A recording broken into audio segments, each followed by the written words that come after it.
Hi everyone and welcome to Deep Geek Live. This is my pre-show live stream for episode 7 of House of the Dragon. I am delighted to say that my special guest today is Mary from the Learned Hands podcast. Do you want to say hi?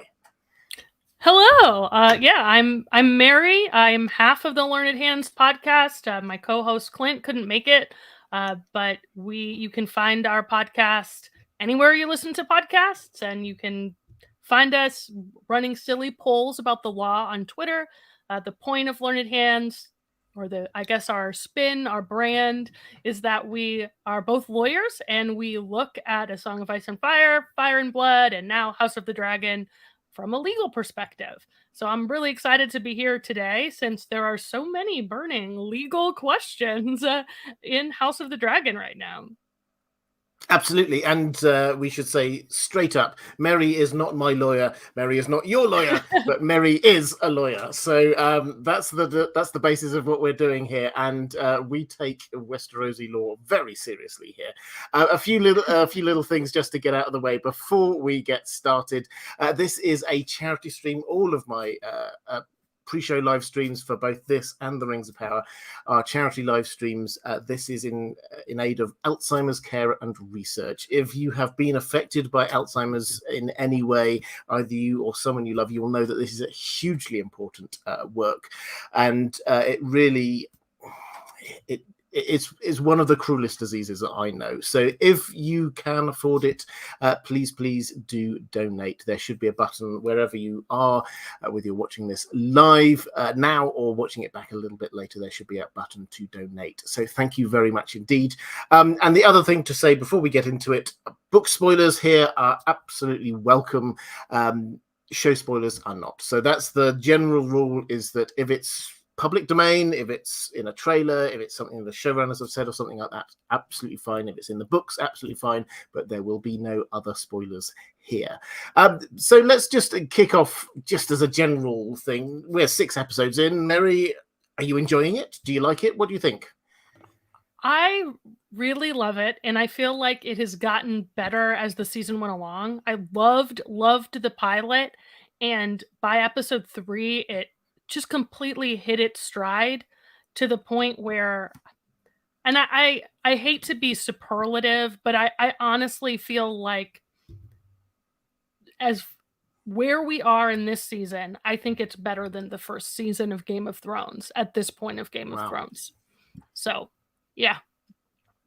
I mean, that's pretty high praise. I mean, I think Game of Thrones for me was one of the best adaptations of a book to TV that I've seen, and I mean, I'd find it hard to disagree. I think every episode has been at least an 8 out of 10. The pace has not slacked anywhere in this. So yeah, I'm glad you and I'll say I'm glad you're enjoying it. I've yet to find somebody who I know is a hardcore Song of Ice and Fire fan who is not absolutely blown away by this. So that's fantastic. But I have you here for your legal advice. And there are a few things before we get into the questions. I'll frame this mostly around the questions from my patrons, but there are a few things that we do need some legal advice on. Let's start with the most contentious issue, going from episode 5 to episode 6. And that is Sir Criston Cole. Now, we saw him, first of all, and I did a video about this, you've probably seen it. There are 3 charges. The first charge is that he slept with the princess, which I think we can probably largely ignore because nobody said anything. We think he got away with it. But then there were 2 things that everyone saw. He attacked and killed a knight of the realm.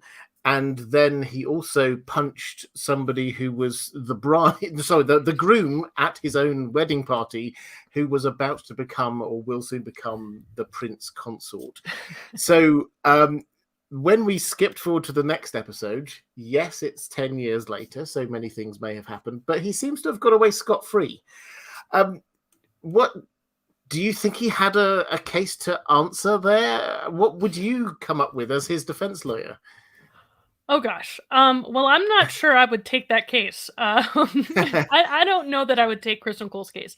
I think if I were Viserys, I probably would have sent him to the wall. I think that would have been the most politically sensible thing to do.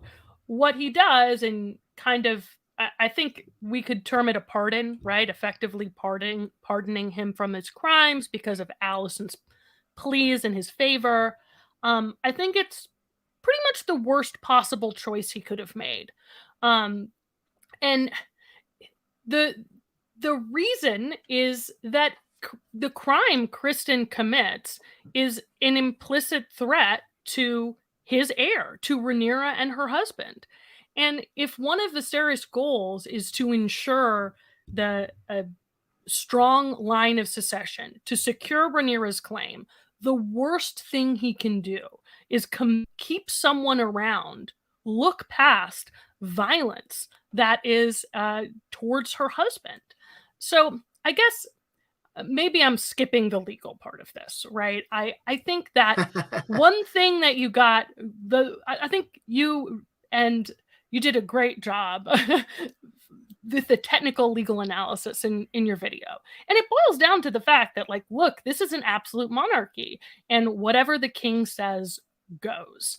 And one thing that I thought about, because I think this show is very Machiavellian. Machiavelli is the prince, these themes about it's better to be feared than loved.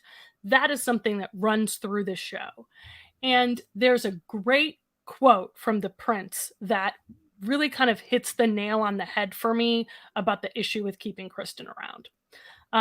There are two ways of doing battle: using the law and using force. Typically, humans use laws and animals force. But since playing by the law often proves inadequate, it makes sense to resort to force as well. A ruler must be able to exploit both the man and the beast in himself to the full. So here's the problem. When you keep around someone like Kristen, you are implicitly endorsing force as a solution to problems instead of law. And I think that's a real problem, and that's one of the flaws with absolute monarchy. And I think one of the troubles that, like, non-lawyers get into with legal analysis in Fire and Blood and A Song of Ice and Fire is sometimes it's very easy to find the legal answer to a problem, because the legal answer is almost always, whatever the king says goes, because the king has the power to pardon. But these are books that are about the flaws with absolute monarchy. And I think Viserys' decision to pardon Kristen, it's just emblematic of the problems with his rule. If you look at someone like Viserys, if you look at Jaehaerys as a king was a rule of law guy. He had Septon Barth in Fire and Blood compile a compendium of laws. Alysanne, his queen, went around holding women's courts to improve the Westerosi legal system, right? So these are people that are committed to what we would today call the rule of law. And that's in contrast to a politics of personal loyalty, where anything goes, where your daughter can plead for someone's life and then get someone who has threatened the king consort, future king consort, and get them to stick around. That's a politics of cronyism. And so I think that's one of the big problems with Viserys, is he cares about personal loyalty more than he does about law. And of course, I'm a lawyer, so I think law should be more important than personal loyalty. But this is a real kind of modern day problem, and also a problem with monarchy is how do you, because today leaders can, a governor in the United States, a president of the United States, they have the authority to pardon, and that can undermine your legitimacy if you're handing out pardons to your friends. And so I do really think that keeping Kristen around is just this huge mistake, and he's just a walking threat to Rhaenyra. I think his presence is a declaration of war just as much as Alicent's green dress is. I mean, I love that idea of, like, going beyond the sort of the law, the idea that his weakness as a leader, because clearly what seems to have happened is Alicent, on some level, just sort of put a little bit of pressure and said, let's just forget all of this. he's under my protection. And Viserys always wants to go, all right, easy option, we'll just move on. So I love the idea that actually is building up extra troubles for Viserys, because almost all of his decisions, when he's putting off problems, when he's trying to smooth over conflict, he's storing up problems for later. And that basically is the story of season 1, the build up to the Dance of the Dragons, is Viserys just trying his best to just like avoid problems, but actually the problems are building and building and building until the moment that he's gone, he's the only thing which is preventing all out civil war. So do you think, as a sort of a, I mean, I don't know whether it's a defense because it's something we didn't see, what started this? Is there something that he could have come up with? Imagine if we did have some sort of a court of law, not just Viserys deciding things. Is there a defense for a Kingsguard who could say, this guy pulled a knife and he was close to the princess and I was rushing in to save? Is there some kind of actual real defense that he could have come up with? I think there's two things that I can think of, but I really don't think that they apply, given what we know. But one is, and I think you and Aziz talked about this a little bit. There's something that's called the doctrine of fighting words, right? And if someone says we fighting didn't call words, it that because that's way above our pay grade. But yeah, keep going. But the idea is there's something someone could say that's so aggressive that it's like throwing the first punch. We don't really buy fighting words in like modern politics, in modern legal systems anymore, but I could imagine that might be a defense that would be available to Kristen if something, provocation, basically. That's right. Yeah.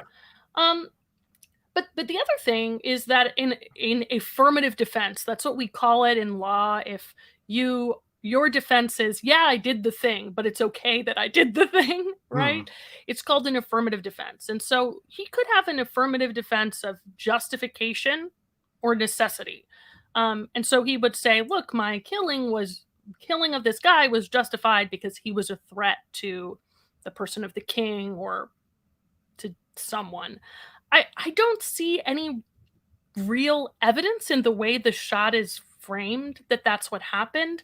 And I kind of think, not to get too meta about it, but like from a story perspective, like we know what happened is that Alicent just pleaded for his life.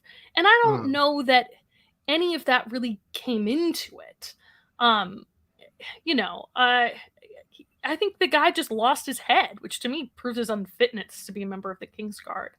But that's what I would come up with. And yes, those are affirmative defenses that would apply. I just don't see how Kristen would prove them. Okay. I'm happy to leave Kristen Cole there. I think you're right. It's whatever we're going to come up with as a defense. Realistically, this is Viserys being a weak leader, Alicent pleading his case, and frankly, the people who were wronged-ish not pushing it. Because why would Laenor, why would the Velaryons try to attract attention to this? Because it might lead to questions they didn't want answers to.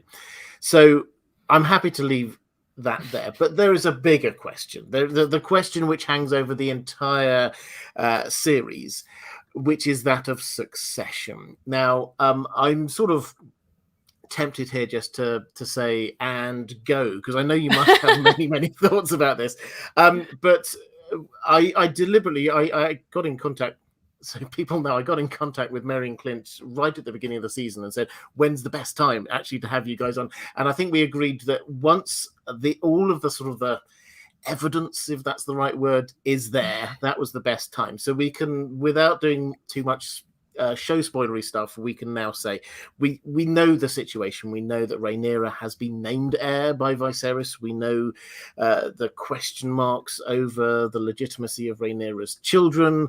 We know all of these building blocks. And what happens in the books, certainly, obviously, is that this leads to civil war because both sides claim that their person is the rightful heir. So I'll ask you the straightforward question, but feel free to spin this off wherever you want. Who actually is the rightful heir to the Iron Throne? Well, I think we have to start from the premise that this is an absolute monarchy. And so what Viserys says goes. And there's a couple really important things that to me make Rhaenyra the legitimate heir. And I'm just going to bracket here. There's a little bit of a caveat with respect to the potential bastardry of her children. And I'm going to get to that. So don't think I'm ignoring it. Okay, we will come back to that. But look, what Viserys says goes, because it's an absolute monarchy. And to kind of foreground what the potential issues with that analysis are, it is possible one could argue that no, Viserys doesn't have the ability to name his heir because of the Great Council of 101 AC. I'm going to get to that too. I think that's not correct. But I do think, just from the very strict legal perspective, Viserys named her heir. And then he reaffirmed that as a long-standing legal rule in the episode where Rhaenyra gets betrothed to Laenor. One of my favorite things that happened in this season was a conversation between Viserys and Corlys when they're negotiating the terms of Rhaenyra's betrothal, because Corlys wants to know, well, who is going to be heir after Rhaenyra? And Viserys knows what he's getting at, what Corlys is getting at, and he gives a very clear answer that regardless of gender, the next heir will be Rhaenyra and Laenor's children. And I love that, because that is what we would call, in the legal historical analysis, absolute primogeniture. He is saying that the eldest child descends, the right of heirship descends to the oldest child regardless of gender. So I love that he announces that really clear rule. Now, before I make it sound like I have absolutely no idea what I'm talking about, I want to take a step back and say, obviously, if it were that clear cut, then there wouldn't be a civil war over it, right? And I think probably my favorite kind of quotation on this topic is a So Spake Martin, something George R. Martin said in November of 1999 in response to a question about the Hornwood inheritance crisis. So, okay, this is going deep, guys. But you don't need to know what that is, okay, to understand the quotation. So here's what George R. Martin says. The medieval world was governed by men, not laws. You could even make a case that the lords preferred the laws to be vague and contradictory, since that gave them more power. In a tangle like the Hornwood case, aside, or the Dance of the Dragons, ultimately, the lords would decide. And if some of the more powerful claimants did not like the decision, it might come down to force of arms. The bottom line, I suppose, is that inheritance was decided as much by politics as by laws, in Westeros and medieval Europe both. So, while I'm saying I think that the legal answer is exceptionally clear because it's an absolute monarchy, I think that Martin is clear that the laws of men, that the opinions of men, the politics of men are just as important a factor. And that's why I kind of wanted to, I'm really glad we opened with a question about Kristen Cole, because Viserys' politics of personal loyalty and his general lack of regard for the rule of law, that creates huge problems. It does muddy the succession. It makes harder for people to kind of build their expectations. So, okay, there are a million different like rabbit holes we can go down, but I think kind of the question that I think we hear the most often is, what about the Great Council of 101 AC? Wasn't this iron precedent that prohibited women from inheriting? And I think that that is the position of Otto Hightower and the Greens. So, the Great Council of 101 AC is what opens this series. And I think its importance really does loom large in Westerosi politics, because the idea behind that is that all the lords got together and they decided that Viserys would be heir, and they passed over Rhaenys. And so one of the competing interpretations that we get in Fire and Blood is that means that women aren't allowed to inherit at all, that no woman may sit the Iron Throne. And in episode 3, we get Otto Hightower saying, the laws of gods and men say that the firstborn son is who has the right to sit the Iron Throne. And so I don't want to downplay the importance of the Great Council at all. But I do think that in an absolute monarchy, I just don't see how the Great Council could have created a law. It could have created expectations around how secession might work. But I still think what Viserys says goes. And we can get into this whole question of, well, was there common law in Westeros before the Targaryens arrived? And I think that's the case, right? Before the Targaryens got there, like, male preference primogeniture was the rule. And that's a little bit different from an absolute disability from inheriting. But I do think it's pretty clear. And George makes a lot of really important points in Fire and Blood, and the show has made a lot of really important points about how Westerosi culture kind of makes women second-class citizens. So I think that's a really important part of the cultural backdrop of the show. But I think it's kind of fair to cast that as a political factor rather than a legal one. But that doesn't mean that Viserys, it doesn't mean that kings can make laws without paying attention to what their subjects want. Yeah, and I mean, we have done probably on Learned Hands, we did like a 2-hour episode just about whether or not the Great Council was an iron precedent.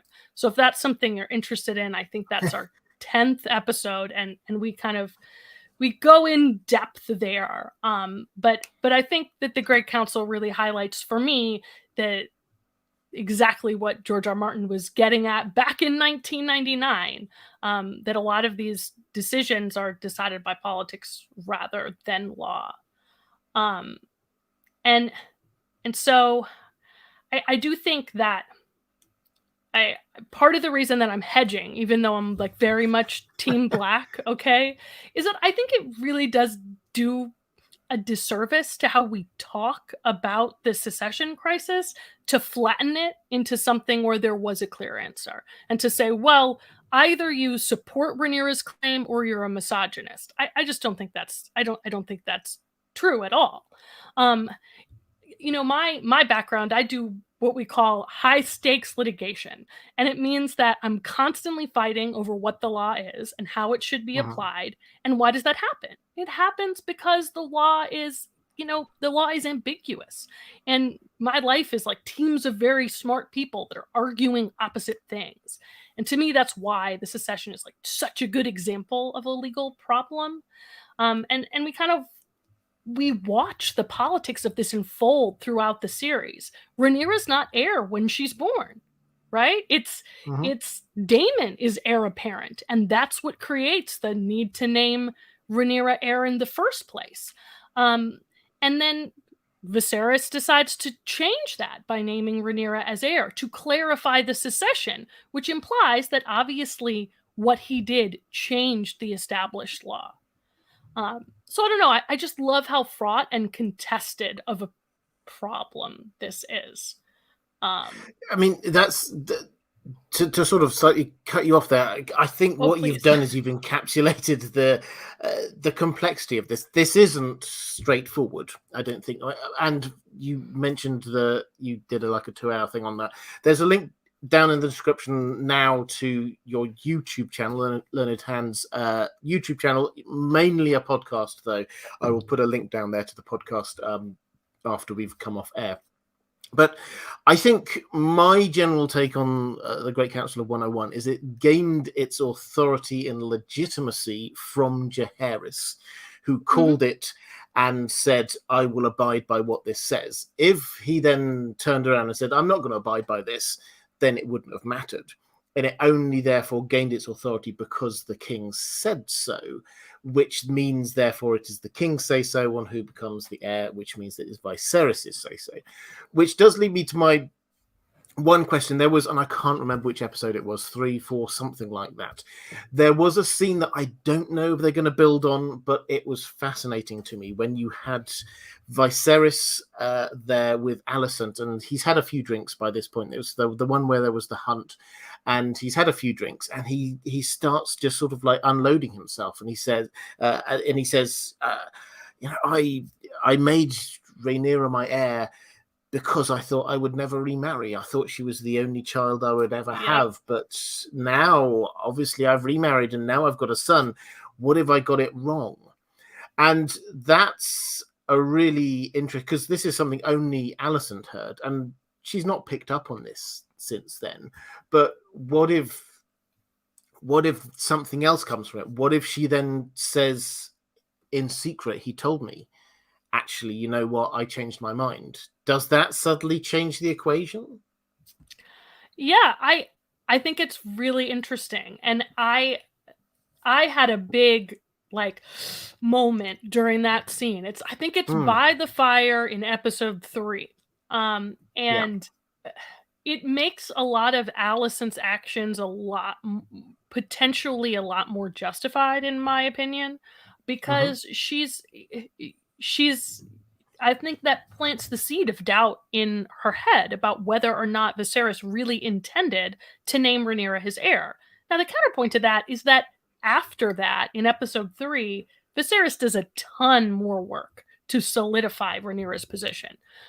So, without any more information, I don't think that's enough for Alicent to go on. But I think you're right. It puts me. I'm curious what's going to happen in the next few episodes, and particularly if, so this is a book. It's in the book, so it's not a spoiler. But eventually, Rhaenyra marries Damon, and I wonder if that's going to lead to some more conversations like that between Alicent and Viserys, where he starts to waver on his decision, at least privately.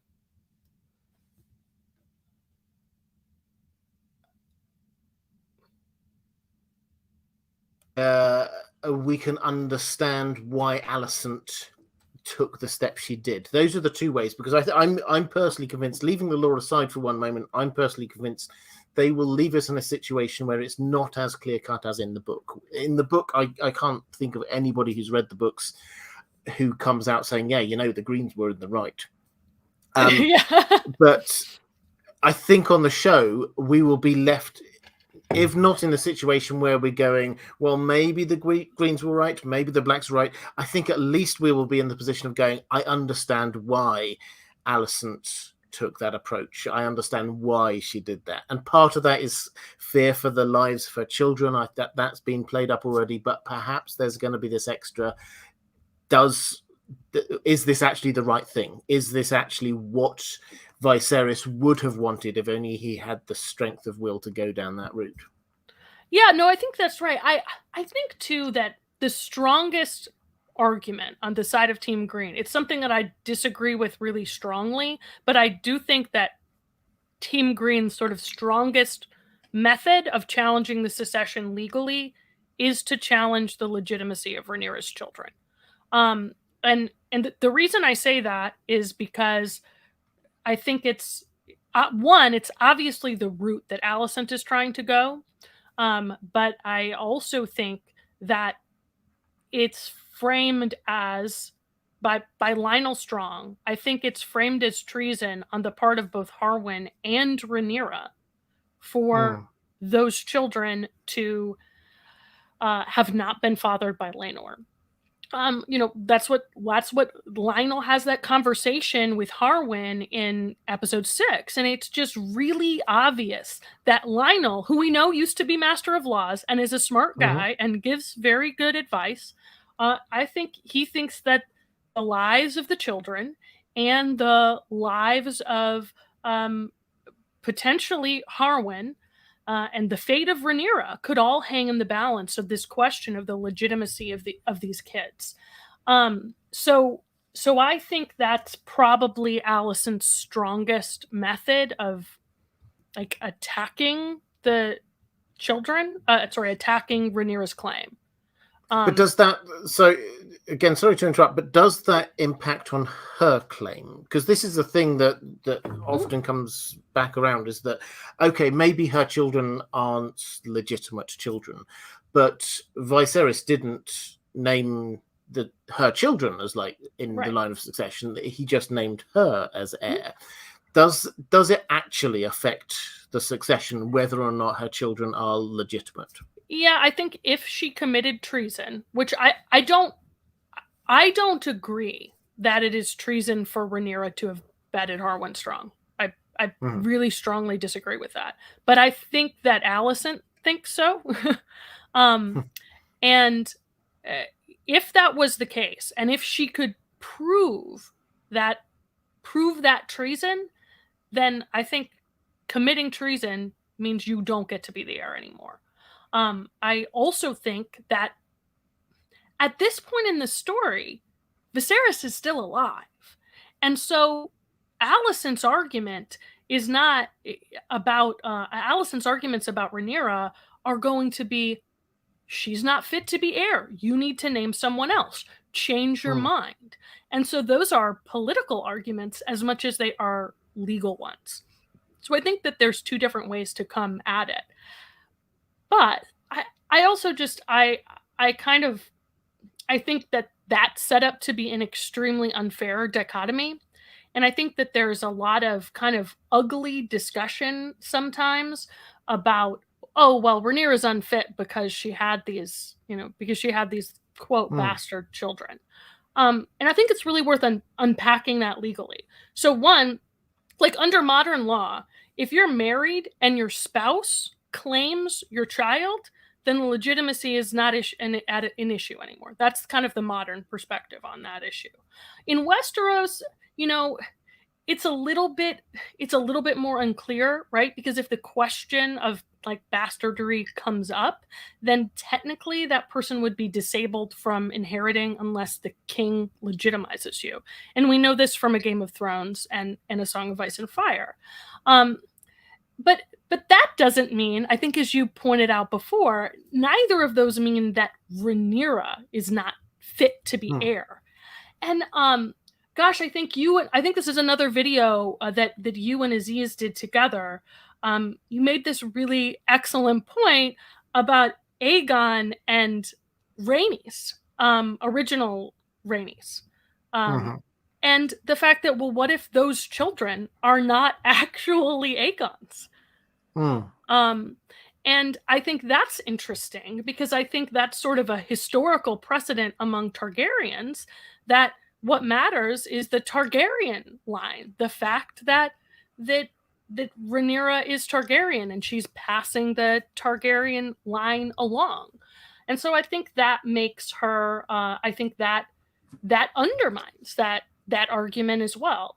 And I also think the show is being really deliberate about the double standard that's being applied to women and to men. Like Rhaenyra has this whole conversation with Damon about like, well, it's fine for a king to carouse around. Like, why wouldn't the same thing be true for a queen? And I think that's just a really great point. And I think this show is full of kind of examples about the unfairness of the system towards women. Excellent. And I think with that, I think we'll round up the succession. I'm sure we'll come back to this at some point later in the stream. But what I hope is that from that, with our legal advice, #not our lawyer, but with our legal advice, we can see this is slightly more complex than the book would probably present it as. And I think what we're going to end up in a situation on the show is probably we still see this as Rhaenyra's in the right in as much as this is an absolute monarchy and the monarch named her the heir. But at the very least, we will think Team Green had a reason for that we can perhaps understand, even if it's only survival, which is, I mean, as fair enough from a human level as anything else. But there was one thing when we were talking very briefly before we went on air, there was one other legal issue that I thought would be really interesting to touch on, which is the issue of dragon claiming or dragon bonding. Because the issue, the episode that we've got coming up, we've seen from the trailers, and we know from the books what happens. We have Vhagar. Vhagar is the biggest, the oldest, the most dangerous dragon in Westeros at the moment. By a long way. This isn't even close. Vhagar is like bigger and better than any other dragon. And in the books, what happens is we get Laena Velaryon was the rider of Vhagar. And then she obviously dies and gets claimed, on a very moral basis, at her funeral, which is probably a little bit arsey to start with, but Aemond claims her. And there's a whole load of issues about, is that fair? Can anyone just claim a dragon? Do dragons belong to whoever claims them first? Do dragons belong to a certain family? Is there any kind of law around this? Was he wrong, or was he just opportunistic? So do you want to just sort of unpack that? We've not seen the episode, but we know what happened in the book, and there are a few hints in the trailer about, you stole our dragon. So what do you think there? Yeah, so I think the first question is, what frame do we use? Like, do we own dragons? And is a dragon a piece of personal property that can be passed to your heirs? And if so, like, under what conditions, since these are sentient creatures? So let's just assume for a moment that, yes, a rider owns their dragon, when we're assuming. Well, then they're a property that could descend just like a will. It becomes an inheritance question. And we just spent a bunch of time talking about how inheritance law works. And so I do think dragons are, in some sense, they're owned by the person that bonds it. And even though we haven't seen this yet, I would bet that there's some kind of Valyrian custom or ritual that goes behind bonding a dragon. So then the question is, what happens when the dragon's rider dies? Where does ownership pass? And I think there's two possibilities. So the first one, like I said, is that the property reverts to your heirs. So Laena's potential heirs here would be her children, her husband, and her parents. So Rhaena, Baela, Damon, Rhaenys, and Corlys. Corlys can't ride a dragon. Damon already has a dragon. Rhaenys already has a dragon. And then remind me, which is it, Rhaena that or Baela that already is bonded? Oh, pass on that one. I never can remember. So there's only one. The point is that, there's one of Rhaenys' children who could technically bond the dragon. But I think a second option is that ownership of dragons reverts to the crown because they're Targaryen royal property. They are property of the monarchy itself. And we see that most of the dragons stay either on Dragonstone or they stay in the dragon pit, which again, to me, kind of implies this idea that the Iron Throne itself is the ultimate owner of the dragons. And if we think about dragons as nuclear weapons, right, then obviously it's the state that owns the dragon. They're just kind of lent out to the ruler. This is also consistent with how feudal property rights work. Under feudalism, land and almost all property is, you have a nested set of property rights. Basically, the king is the major landlord, and everything is just leased to everyone else. So I think it's very possible that the dragon doesn't really belong to anyone other than the Targaryen monarchy once the rider dies. And for example, we have Silverwing and Vermithor, Jaehaerys and Alysanne's old dragons. They're just kind of like loosey-goosey, like floating around the dragon pit, I guess, or Dragonstone, I think. So I think it's interesting to think about. I used to be a trademark lawyer, so if in trademark law there's a concept, you can't own something, you can't own a trademark until you use it. Um, until you do that, you just have a kind of nascent interest in it. So maybe it's the case that you can't own a dragon until you ride it. But you can claim, you can have maybe a nascent right. And so I think my argument would be that under kind of Targaryen custom, the children of the dragon rider have to have some kind of priority. They should be entitled to try to claim the dragon before anyone else. Before anyone else. It's like they're first in line. And that's kind of in line with how trademark law works. So that would be my argument for why Lena's children think the dragon is stolen, because they think they have a right to try to claim her first.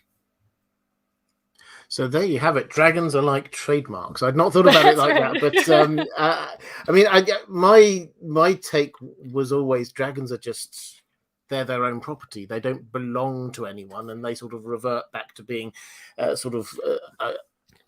for grabs when their rider dies. But that's a fascinating kind of take on the idea that maybe there is some kind of implicit right of first bonding or something. I don't know what you would call it, but I don't think it's ever said.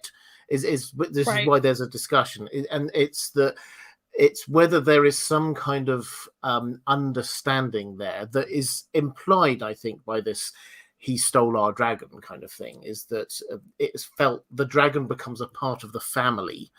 That's right. Because the bond is so strong, and therefore, somebody could come in and steal a part of your family, but that would just be really underhand. We've got a couple of members of the Glitterati in the chat, actually. Just before we we've got Joe Magician. Matt is in the chat. Great to see you, Matt. We will be talking about Larys Strong later. I can assure you of that. Do not worry. And Matt and I had a pre-chat about that before the show too. You had a pre-chat. Excellent. Yeah. So we're gonna get Matt's views as filtered through Mary with a little bit of extra legal expertise on top. Caius Ballerina, thank you very much. Pointing out it was Baylor, who's the eldest, and also someone called Clint Woods. I don't know whether you know who he is. Mary seems to be in the chat. He seems to be an excellent fellow, whoever he is. Hi there, Clint. Great to see you. But let's move on. We've got lots of questions to get through, so hopefully that gives you a flavour of the sort of the legal implications on a few of the key issues we've got going on. But Callie Summers, you were asking about, I probably should have said you were asking about the succession issue, so hopefully that's answered your question already. Nick from NJ saying, George R. R. Martin has created a world where justice is common, but mercy is not. This first occurred to me when I was dwelling on the remains of the two thieves that Dunk passes. This is in Dunk and Egg, in a crow cage early in The Swan Sword. Despite speculating that they are probably thieves, he can't help but feel pity for them. Later in the same story, we're told that the Lady Rohan had a poacher sewn in a sack and drowned. This seems cruel, even if it was part of like the standard for the day. And then in House of the Dragon episode 6, Kristen Cole has received mercy rather than justice, but he seems more cruel and petty than the last time we saw him. Can we infer anything from this? So I think the question that I was sort of like leading on from the legal aspects of this, do you think that the way that justice is done or not done in this world can have an impact, therefore, on people? I think I said in my breakdown video that for me, Kristen Cole has learned that he can kill somebody in broad daylight in front of everyone else and get away with it, and that has to have an impact on you. What's your take? What do you think that this episode will do to Kristen Cole? I think that, Allison and Kristen's relationship, it reminds me a lot of Gregor Clegane's relationship with Cersei, or Joffrey's relationship with Sandor Clegane. They're kind of, he's sort of like her thug. That's what Kristen has become. And I I just wonder, Kristen seemed like such a rule follower when he approached Rhaenyra asking to become her, to marry her. His honor really mattered to him. And I think it really mattered to him at the end of episode 5, because he almost killed himself over the dishonor that he caused. So I just almost wonder if, and not to sympathize with Kristen too much, but I really do think there's something sympathetic there about someone who has tarnished their honor so bad and then becomes just a hired thug for someone. I think that does have a huge impact on his psyche. He dreamed of being a white knight, but instead he's become just this blunt instrument. And I think you can compare that to someone like Jaime. Jaime cares a lot about his honor and his reputation because he cares about his place in history. Well, Criston Cole, he's not going to be looked upon favorably by the histories. And I think he knows that. So if he doesn't have any honor left, what does he have other than his loyalty to Rhaenyra? Loyalty to Alicent. Well, yeah, the way that they presented it on the show, and that's sort of how I read it in the book as well, is that yes, he's got loyalty to Alicent now, but it's as much this burning desire for revenge on Rhaenyra. That's right. That's the thing that's really driving him. In that maybe he feels that he owes Alicent a debt, maybe he's there, but it's almost, how can I use this situation to get my own back on Rhaenyra? How do I cause the maximum pain for it? And I think that's what most book readers reacted against with Criston Cole. He's probably one of the most disliked characters, I would say, in Fire of Blood, is that there's whatever happened to him, and in the book it's not 100% clear, but it seems that he was spurned in some way. Whatever happened to him does not in any way remotely justify the sheer anger and hatred that seems to be coursing through him years later. I just think that is a visceral reaction to him believing Rhaenyra is responsible for tarnishing his honor. And he's made that she's the source of everything that's wrong in his life. And so, he can't get his honor back, but he can get back at Rhaenyra. It's a sad way to live. It absolutely is. Absolutely is. Let's move on from Criston Cole, because we have, I would say, happier things to talk about. This is the Dance of the Dragons. We don't have many happier things to talk about. But George R.R. Tolkien saying, salutations, Robert. Salutations to you too, sir. We should be in for a great episode this time. I have a question about King Viserys. In the books, it is said many times that he died peacefully in his sleep, but in the show, it's kind of looking like it's going to be the complete opposite. Do you think that will change, or was history tweaked to look better for the Targaryens' reign? Well, I mean, I'll sort of kick off on this one. I mean, my general take is, he's clearly on quite a downward spiral, Viserys, is that it's, just look at his hair, even ignoring whether there are bits of his body missing each new week. It just, his hair starts out lustrous and Targaryen-like, and now it's like just this kind of very thin, looking like he needs quite a good shampoo put to it as well. It's not, he's descending down, he's coughing up blood, he's collapsing, he's not gonna last long. Now, just dying peacefully in his sleep, it's possible. I think that they could probably end that way. My general feeling, I don't know whether they'll go this way, but they have mentioned Milk of the Poppy again in the show.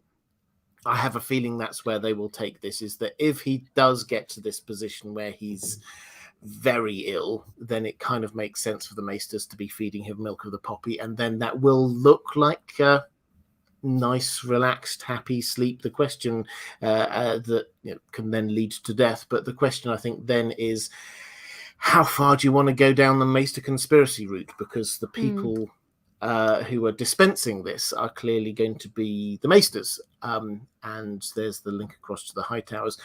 So I don't know whether you had anything to sort of add on to that, Mary, but assuming this is the sort of the way we go, do you think there is kind of like a a cause for concern? Do you think it is just going to be he died peacefully, or do you think there's going to be a twist there? Well, like, look, this man has not had a peaceful moment since Emma Aaron died. So, however he goes, I don't think it's gonna be peaceful, even if he goes in his sleep, right? I think that I like the Maester conspiracy angle. Like, I don't know if the show is going that way, but I do think that I do think it's really interesting. We saw at Rhaenyra's birth there were no maesters present, right? In contrast, at Aemma's birth, where where obviously there were maesters and they helped contribute to her death. I also think that it's very possible the maesters have some kind of anti-Targaryen agenda.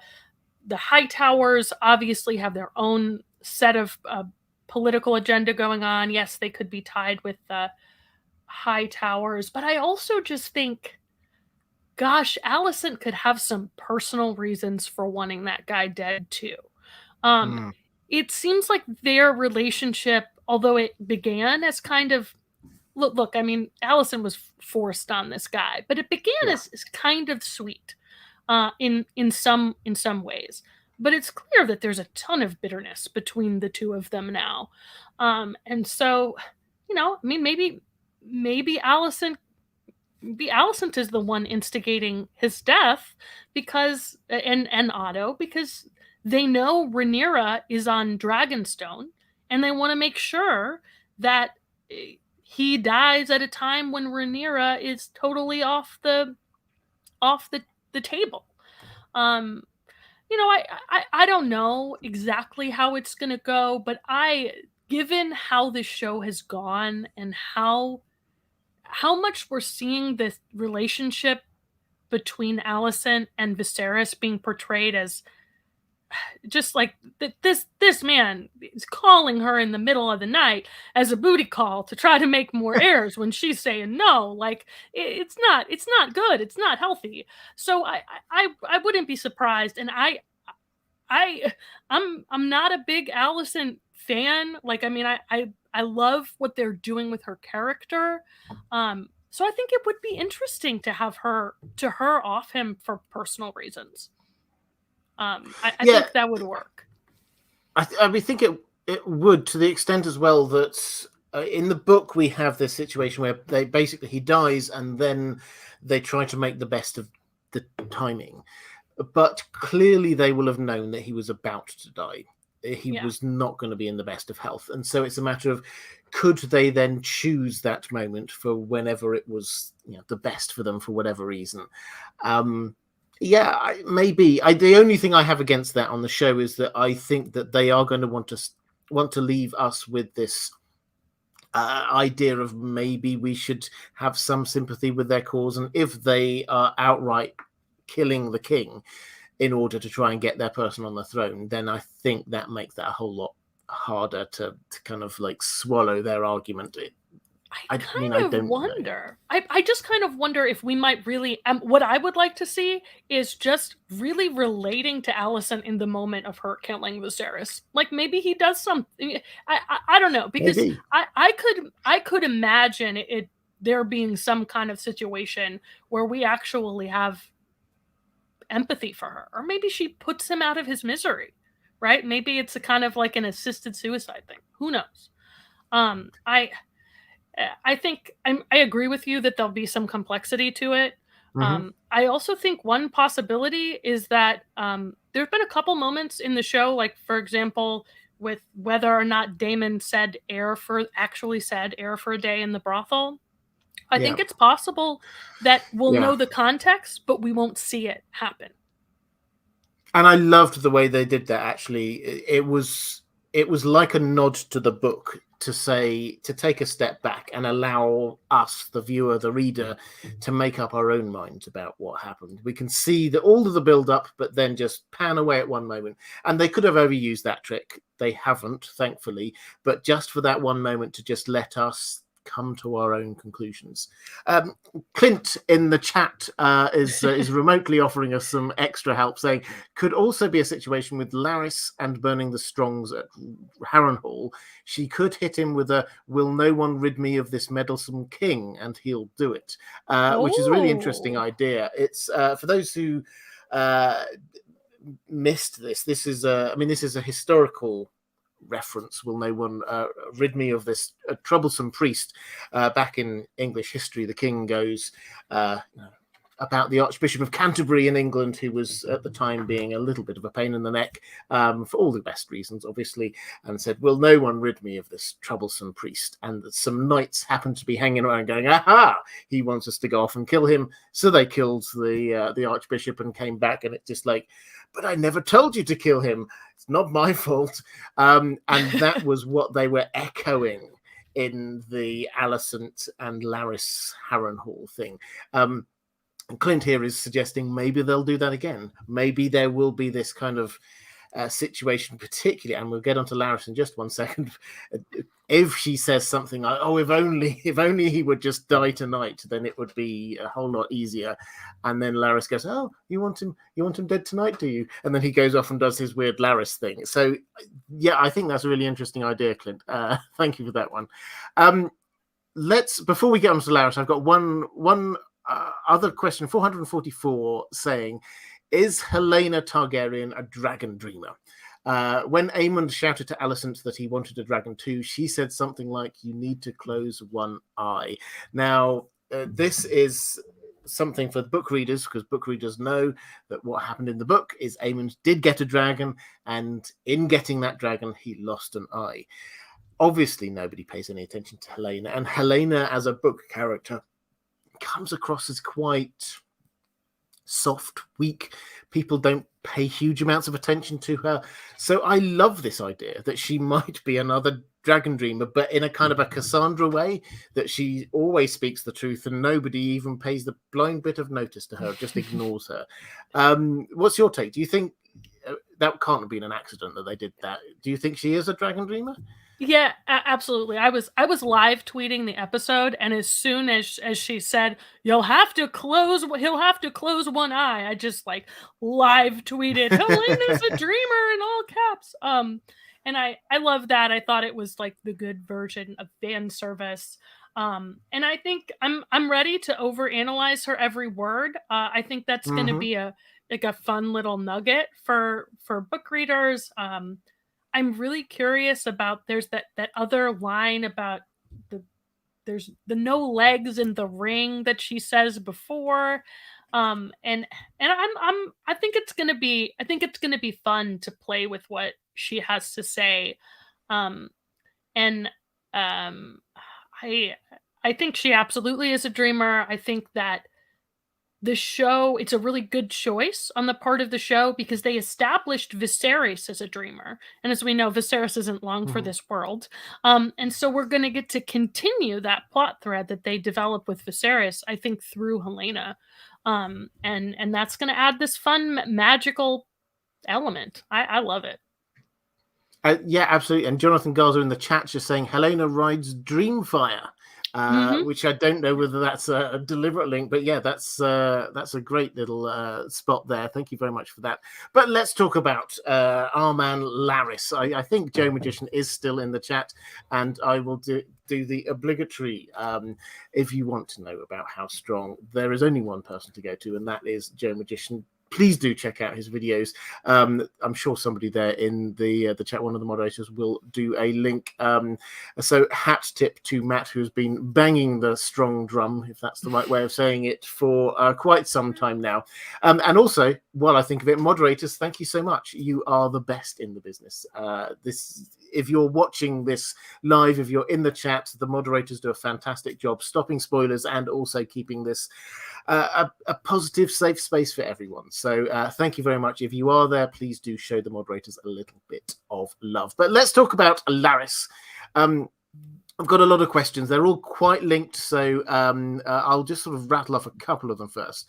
444 saying, as we didn't see any issues between Larys and his brother and father prior to the fire in Harrenhal and their death? Does it mean that Larys is a psychotic killer and can murder anyone whenever he will see an advantage in this? Zachalok saying bonjour to you. What about the role they gave to Larys? Do you think he's become a very dark character? Some of the deeds that you thought Damon was responsible for are attributable to him. Damon might not be the most power-hungry character after all. Yeah, absolutely, and I will happily hold my hands up. A lot of the things that Larys seems to be doing, I had thought Damon was responsible for in the books. And in the books, I do still think he was responsible for. We have got two different canons here, let's not forget. But what's your take on the character? Because they've gone in a direction with him. In the book, it is very kind of... He's an enigmatic character. We don't really know whose side he's on a lot of the time. He stays very quiet here. They've clearly set him up as... And maybe this will be nuanced in future episodes, who knows, but as it stands, he does come across as quite sociopathic, quite a social climber. What's your take on him? Yeah, so I'll answer. I'll give my basic answer, and then I'll give my like Joe Magician theory dependent answer. Excellent. I think that he's meant to be a ruthless and pragmatic political actor. He's a very Machiavellian character. And I kind of think in a lot of ways this is what happens when you take the Game of Thrones to its logical extreme, is you get someone like Larry Strong, who seems almost inhuman in the way that he's ruthlessly pursuing his goals. I will say that I think his motives are still pretty ambiguous. It's clear that he's attached himself to Alicent, and he wants to have Alicent kind of in his debt, right? And it's not just that Alicent's sort of in his debt as a result of him killing the Strongs on the wink and a whisper. It's also that he's like implicitly demonstrating how dangerous he is. He's showing his strength as a player. But I have no idea what his end game is. We don't have any information about his relationship with Larys and Harwin, or if there's some like personal reason for him to want to kill them. So we're kind of left to think, well, I guess he just wants to support Rhaenyra's claim. And so, to turn to the Joe Magician part of the analysis, I love the idea that maybe he's motivated by something he's seen in the Weirwoods. You know, it's not just that he is using rats to, and warging and seeing through the eyes of the Weirwoods. It's also that maybe he has some connection to the Children of the Forest. Maybe that explains the political game he's playing. And so when I was talking to Matt earlier, to Joe Magician earlier today, my like add-on speculation to Matt's theory is, well, what if he knows about the Long Night because that's something he's seen in the Weirwood net? And maybe the reason that he's acting contra to the Targaryens is he thinks that either they need to be weakened or destroyed in order for the Long Night to end. And I kind of love this idea. What if Larys and Viserys are both reacting to the same like genre of prophecy, but from opposite ends of the spectrum? They just come to opposite conclusions, or they have different pieces of the puzzle. And it reminds me a lot of how in A Song of Ice and Fire, we have Melisandre and Melisandre acting with Stannis, and eventually we'll have Melisandre kind of maybe on team Jon and Daenerys, but then we also have Bran and Bloodraven. So maybe that's the equivalent. That's the equivalent in this story, is that we have Larys, and then Joe Magician pointed out to me maybe Alice Rivers. So maybe Larys and Alice Rivers are the Weirwood side of the equation, and then the Targaryen side of the equation is Helena and Viserys. And that actually maps really kind of nicely on what we saw in the show, with kind of Bran contrasted with Daenerys. And that would, you know, that would give a really interesting gloss to what he's doing. Do I think that that's for sure what's happening? I don't know, but I think there would be a really neat symmetry to it, if that's the case. It would, and I mean, this ties in one of the other questions. Lady Pushkins was asking whether Larys Strong has any connection to the Weirwood network. Yeah, so I think this is where this comes from. Fundamentally, is the fact that Harrenhal, which is where House Strong are based, is first of all, it's right on the shore of the God's Eye Lake, which is where the Isle of Faces is, which is, as we understand it, the hub of the Weirwood network. And Harrenhal itself, we know, has got weirwood wood in its structure. The loads of weirwoods were cut down in order to create it. And there is a weirwood tree there that I suspect we will see at some point later on in the show, maybe season 3 or something like that.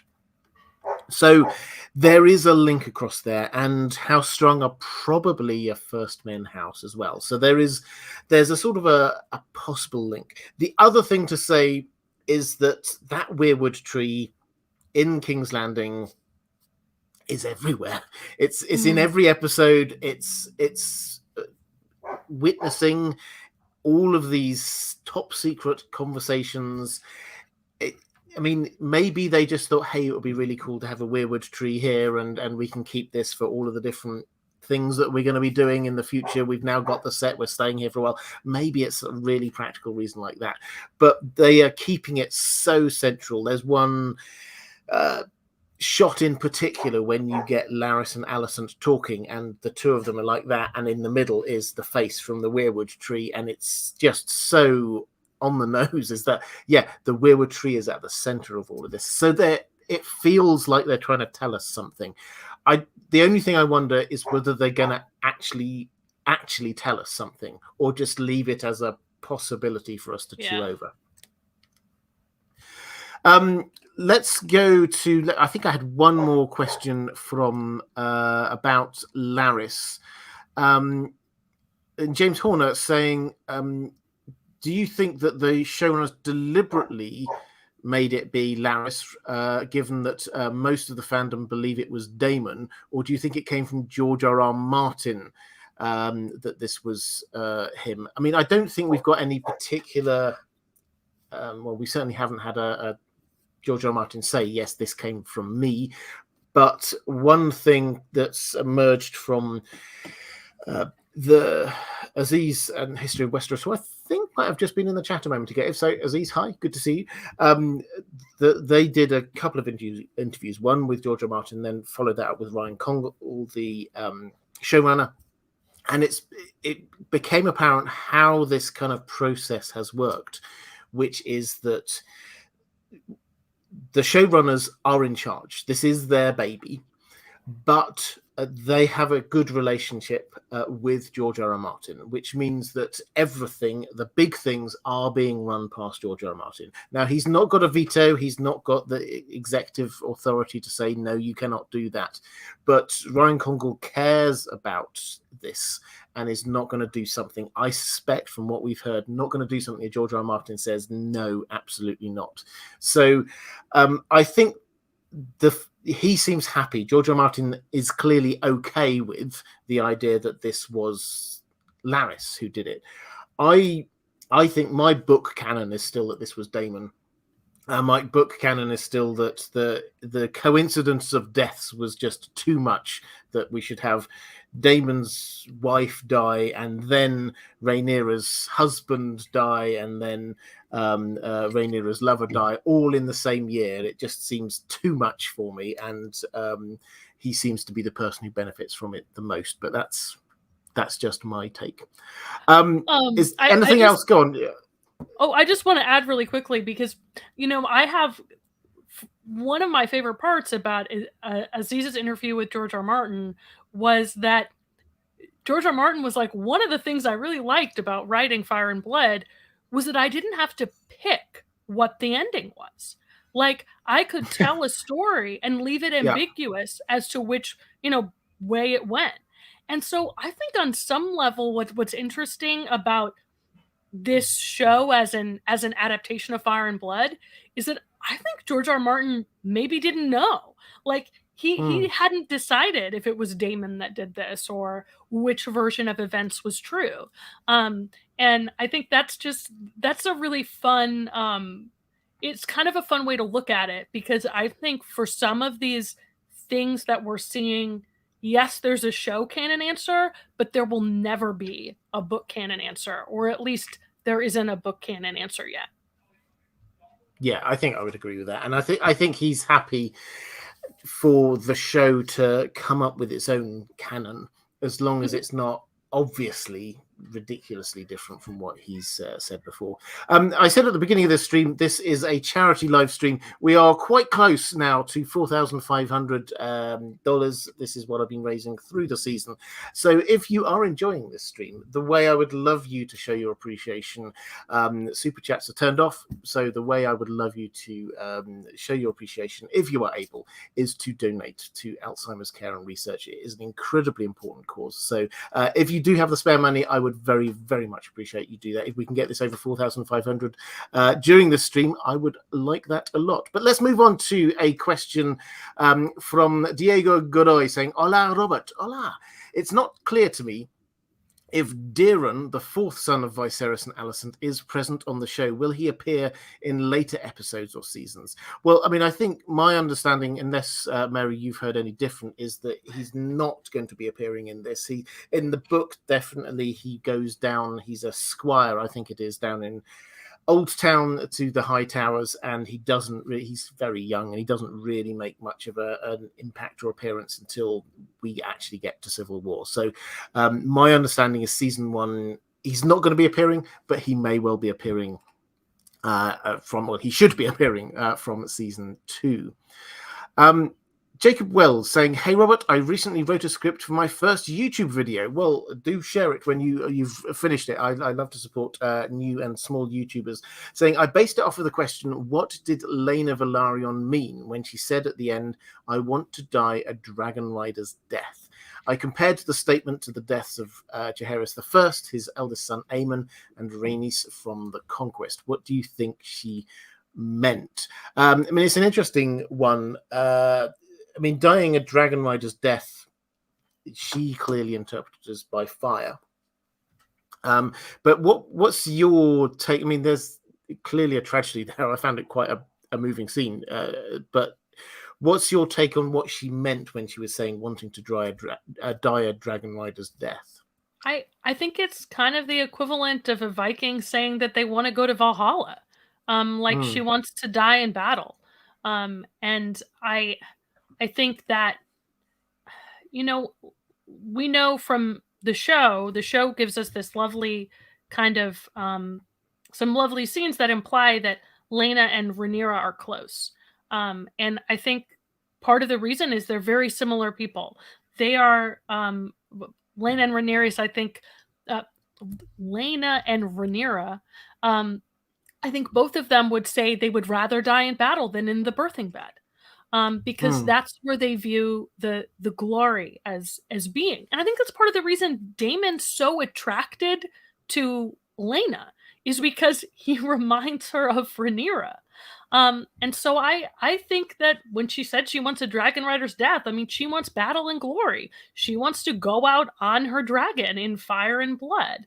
And, when she says that, she says it in the context of this conversation she's having with Damon about how their life in Pentos is too small. This is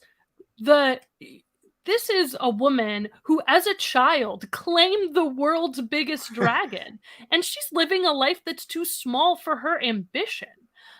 So I think that's a lot of where that statement is coming from. And I think it also means that she wants agency and control over her death. And that's part of the reason that I agree. Her death scene was extremely moving. I cried the first time I saw it. I cried the second time I watched it. Um, it's so clearly in contrast to Aemma Aaron's death in the first episode. Um, and, and Damon does the opposite of what Viserys does. He doesn't he he prioritizes her life over the life of the child. Um, and that is in of itself was really moving. And so she gets to choose, and that's the way she chooses, is to have her dragon burn her. Not because that's what a dragon rider's death is, but because that's as close as she can get. And so I think it's really beautiful in the books. You know, she goes out trying to get to Vhagar, and she doesn't quite get to him. She wants to have one last flight.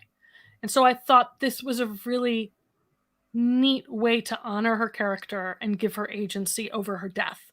But when she said a dragon rider's death, I don't think that this is what she had in mind. No, because they are two scenes when she talks about Right. that. And yeah, I think the contrast between what happened with Viserys and Aemma and then with Damon and Laena is stark and deliberate, I think, on the showrunner's part. And Damon, yeah, he does he makes that decision, but really it's her. Is that you can see that actually she's taking what agency she still has left with whatever physical strength she still has left, and she hears the options, and it's her making a decision. She's getting up, she's going, and that for me, I think, was the thing which was most powerful. I mean, we shouldn't give Damon. Yes, he made the right decision. That is her call, but it's a low bar. Exactly, yeah.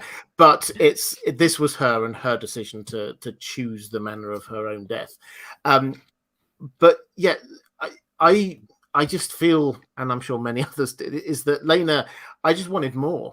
And it's just, she was such a huge, strong character. And it's a really sad end that she never really got that opportunity. And the way they showed it on the show was very much Damon, of all people. She must have thought, I'll marry this guy, you know, the rogue prince, will go off, have adventures.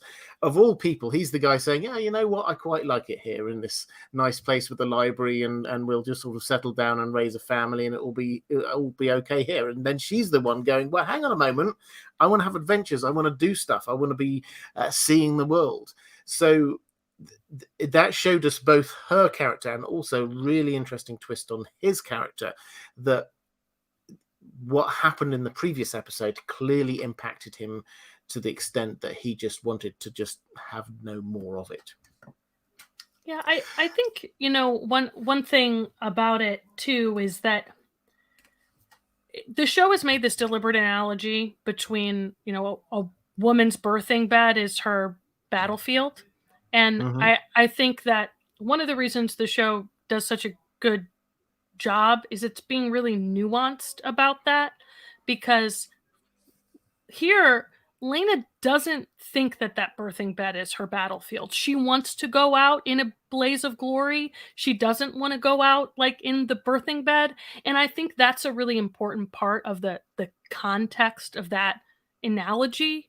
And I think that's something that the show is also like playing with on purpose. And I just wanted to bring up that particular metaphor in the context of her death. Absolutely. Jenny Bird, thank you very much. Mickey Hill, Citizen K, a lot of people have donated, so thank you. I do hugely appreciate it. We've got over 4,500. Let's see whether we can get to 4,600 before the end of the stream. But let's get to a question from Lady Pushkins. Hello, Robert. Call me an old romantic, but we haven't seen much in the sense of relationship development and insight. For example, Rhaenyra and Harwin. Do you think this is so they can move the story on quicker? I mean, I think the short answer is yes. They did. They had a 10-year time gap there, which I think probably didn't do that relationship much good in terms of what we saw of it, because it was we saw him carrying her out, which obviously was like the implicitly the spark of what might have followed. But then we saw, they've got a couple of kids and happily settled down 10 years later. So we didn't really see the development of it. Do you think we lost something because of that? Was it just trying to rush through the show to get to the other side? Could they have done it a bit better, perhaps? So I think yes and no. So the charitable explanation is I do think the show is trying to do something kind of akin to a Shakespearean history. And it's almost like it has this intimate feel of a stage play. And the relationships it's focusing on are the big relationships, like Rhaenyra and Damon, Rhaenyra and Alicent, Viserys and Alicent, Viserys and Damon. Like, those are central characters, and their relationships are the core of the show. And I don't think that the choice is being made so much as to keep the show going, as much as it is to keep the show intimate and draw our attention to the central characters who are driving the conflict throughout the story. And I love Harwin Strong as a character. I personally would have loved to see more of him. Laena, even more. I love Laena as a character. I would have loved to see more of her, but they're just not. They're secondary to minor characters in the book. And so there's just not that much space for them because they're not the central characters in the drama. So more than being about plot, I think it's about spending a lot of time and being deliberate about spending a lot of time developing the relationships in the show that are going to drive it for the next few seasons. I mean, I do think there is something lost by choosing that approach. I would have loved to see more of Laena and Damon. In particular, I don't know that it felt rushed as much as it just left me missing what we didn't get to see. And we're just going to have to see as the show goes on whether or not we think that's a choice that was justified. Because I do think there is going to be a point where we could get some fatigue with seeing these characters introduced for a little bit and then they die. But that's kind of a problem in the source material. That's right. Yeah. I mean, I think the way that they've decided to do this, and this will be different in seasons 2 and onward, when everything is squashed. We've got 18 months over however many seasons they decide to do that in. But here they had a long period of time, and what they've clearly decided to do was to say, okay, let's pick some moments and we'll squash those moments in, and then we'll move on from one moment to the next moment and then on to the next moment. And if nothing happens for 10 years, then we won't show you the nothing happening for 10 years. So I kind of get it. If they wanted to show the whole thing, then I think that's probably the best way to do it. And if they hadn't shown us all the way back to the Great Council of 101 and the death of Emma Arryn and things like that, then I think we would have lost a huge amount. We'd have just gone straight into a civil war without understanding all of the layers that are there. So if they wanted to cover that period of time, they had to have time jumps. And I think they did it justice, particularly when we talk about the Harwin and Rhaenyra thing. I think we saw it. It was just one scene, but that was that when they were there with the kids, and he was there with the newborn, and you could see the feel of the family. Even if we didn't get to see it lots, you could see that this was not just here's some hunky guy who took her over his shoulder and took her away, therefore she quite enjoys his company. There was actually a love there of some kind. So I think that they showed us what they could. Just very quickly in the chat, Citizen Wayne saying, can we discuss why Damon didn't hug his kids? As I understand it, just on that specific point, there are some cut scenes that we're learning about as we're going through this. There's been 3 or 4 of them that they have cut out for editorial reasons, perhaps reasons of length, that perhaps could have added something to it. This is one of those scenes. So they certainly did film Damon hugging the kids before he did that walking away thing, which did, I agree, make him look a little bit harmless. So that was cut. I do not know why they decided to cut that. There are a few other scenes. Apparently the Lena capturing or getting Vagar was a scene they filmed and decided not to include it, for reasons that we haven't had. And there was also a scene of Rhaenyra preparing Alicent for marriage as a mirror to the scene we had of Alicent preparing Rhaenyra for when she was going to be acknowledged as the heir. So they have cut a few scenes out. I suspect when, I don't know how many people buy DVD box sets these days, but when they do release DVD box sets, they will probably add in these as extras so that you can still see the extended version. But yeah, they did film it. They just cut it out for, at the moment, unknown reasons. I will buy the DVD box set specifically so I can say that. I wanted to bring up one thing from the chat that I thought was a really smart answer to the last kind of relationship development question.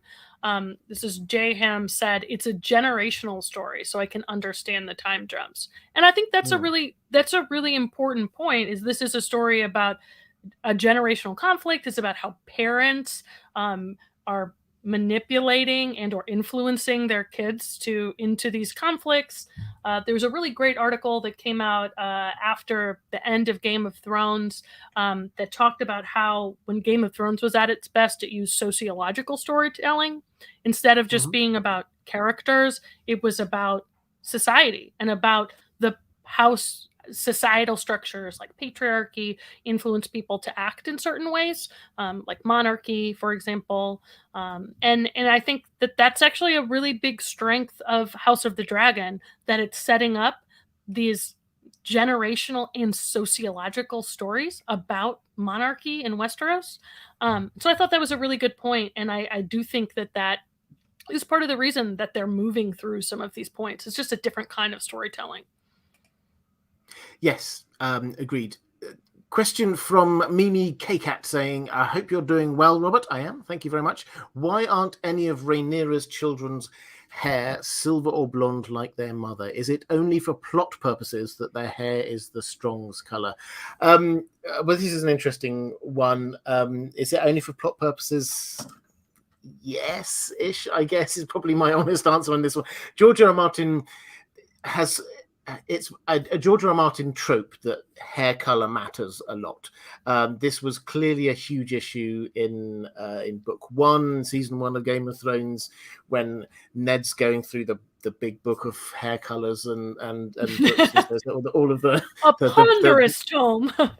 Exactly, and the Baratheons always have dark hair, and the Lannisters always have the blonde hair, and it's almost as if it's like, when it's plot important, then that's definitely how it happens. When it's not plot important, hey, the Starks, some of them have got Stark coloring, some of them have got Tully coloring, and that's just, yes, that may tell us a little bit about their characters, but that's not hugely important. So this is almost a trope, is what I'm saying. From my allows the element of doubt to be even greater. So there is actually, and we were talking about this much earlier in the live stream, but if they had just been her coloring, not his coloring, then that wouldn't have been an issue at all. But this adds to the argument for Team Green that they're clearly bastards. Therefore, there's no case to answer. I mean, is there another layer to this, do you think? Is it just George R. R. Martin doing George R. R. Martin things?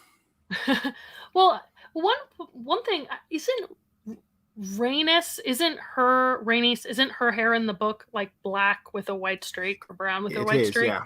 From the Baratheon side. So I do think the show made a kind of deliberate choice to emphasize the parentage of the children by eliminating that ambiguity with Rhaenys' hair color.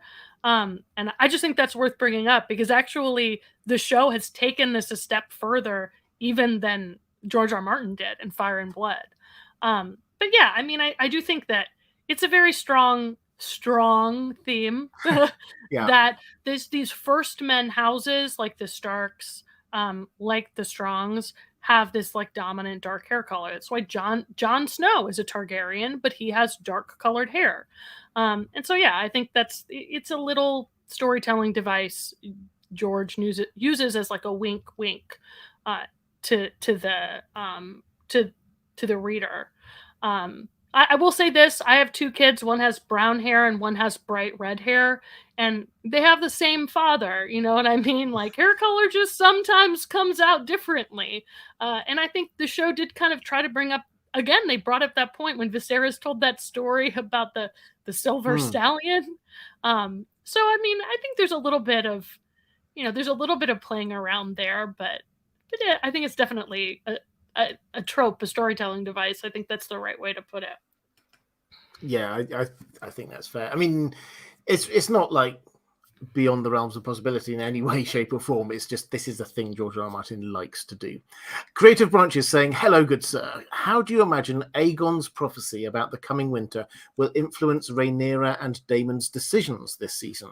Do you think Damon knows about the prophecy?" Well, this is an interesting one because I don't think they've told us, because obviously this isn't a book thing, this prophecy being there. But they've not really told us whether Damon knows this. But logically, probably he should, because he was the heir until Rhaenyra was named heir. He was the heir. And so Viserys, who cares about this hugely, will not have wanted it to end with him, and he would have told his heir. So probably, I think Damon does know about this, which means that the sort of the team up with him and Rhaenyra suddenly becomes Team Prophecy, not just the sort of Team Valyria, which is what they've been largely set up as. What's your take on this one, Mary? Do you think he knows, firstly, and do you think this has or will affect how he or Rhaenyra acts? I think it's already affected how Rhaenyra is acting. I think in that conversation she had with Kristen Cole, I think she was acknowledging some of the weight of what it means to be the Targaryen heir. I think she hasn't told Damon yet. I suspect we will get that moment on screen. Maybe this next episode, maybe the episode after, who knows? But that seems like the kind of thing the show would want to put on screen. I also think it plays into this little kind of character building detail that we got in Pentos, which was that Damon was holed up in that absolutely beautiful library. Everybody should watch the house the dragons built, the behind the scenes for that last episode. They explain how they built that beautiful library set. But Damon is spending all his time in this library in Pentos reading about the history of the Valyrians.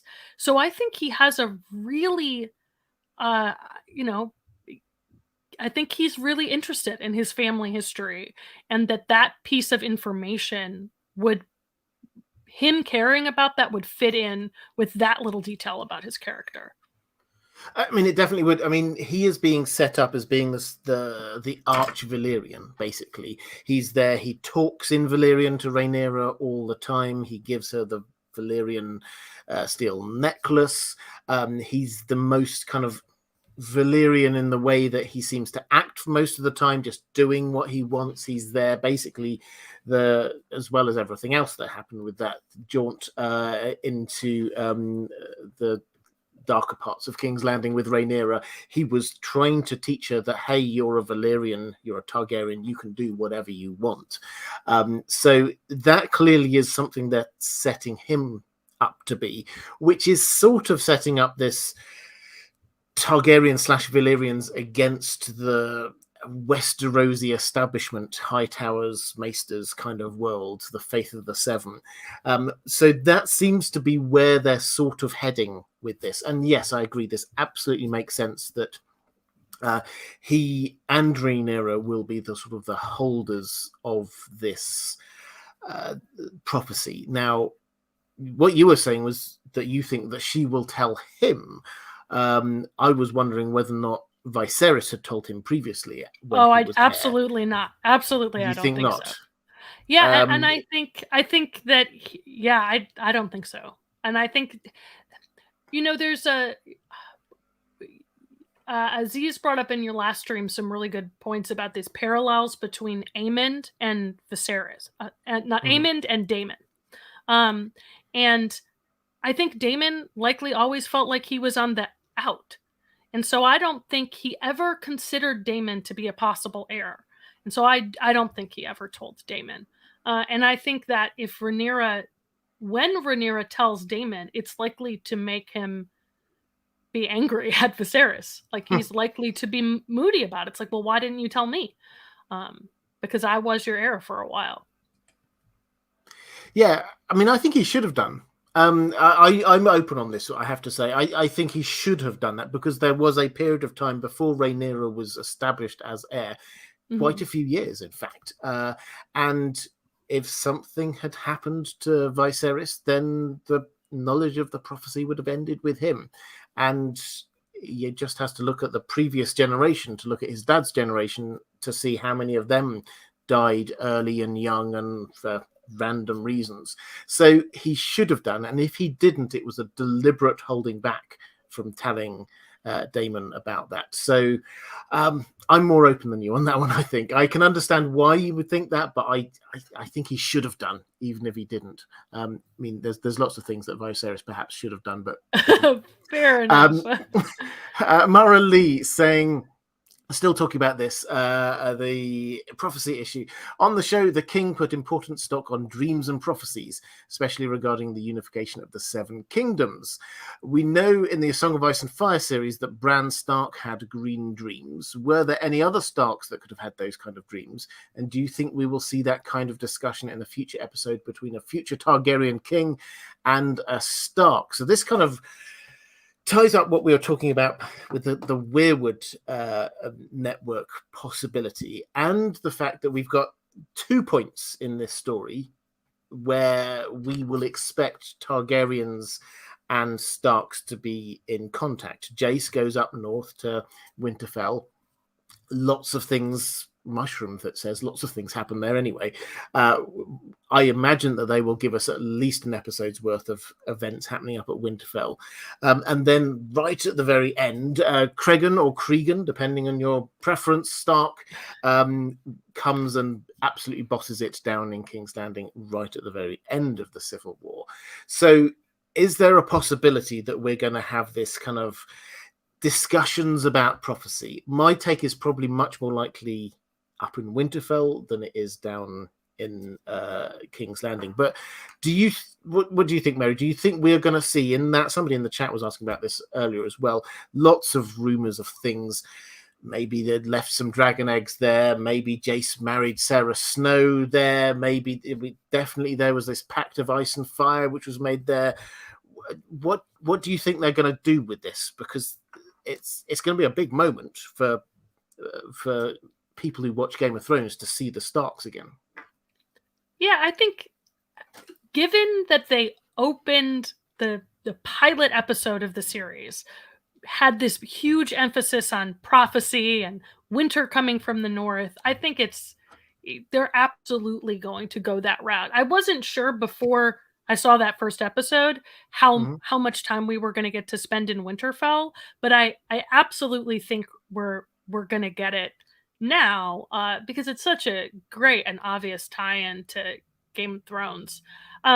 Also, just to throw a little bit of like legal kind of spin on it or political spin on it, there's two things. One is that it really explains later Cregan's allegiance to the Targaryens and his willingness to come down and die for the Dragon Queen, because there's this sort of political bond that's developed between them. And I also think that kind of this adds to the legitimacy of the Targaryen regime from the perspective of the Northerners. Torrhen Stark is known as the king who knelt to Aegon the Conqueror. So I wonder if we might get maybe we'll learn that Aegon the Conqueror told Torrhen Stark about the prophecy. And so we'll get not only that, but potentially some information about the Pact of Ice and Fire. I think it creates this really interesting political dynamic between the North and the Targaryens. And oh my gosh, does that add this overwhelming sense of tragedy to the events of Robert's that led to Robert's rebellion, that like that Brandon Stark was burned by a Targaryen king, got Rickard Stark, sorry. I think that I just think that that's just this really fascinating layer of complexity that it will just pay a lot of dividends for people who watch both shows and people that read the books. And I think that's the kind of thing Ryan Condal, as a showrunner who cares about the books, is interested in doing.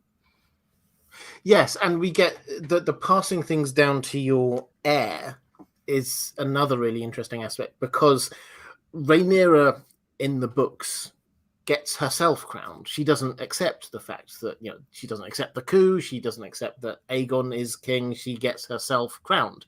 And once she's crowned, and before she sends her sons off to go and do stuff, surely that's the moment at which she takes her heir and says, okay, I've got something really important to tell you.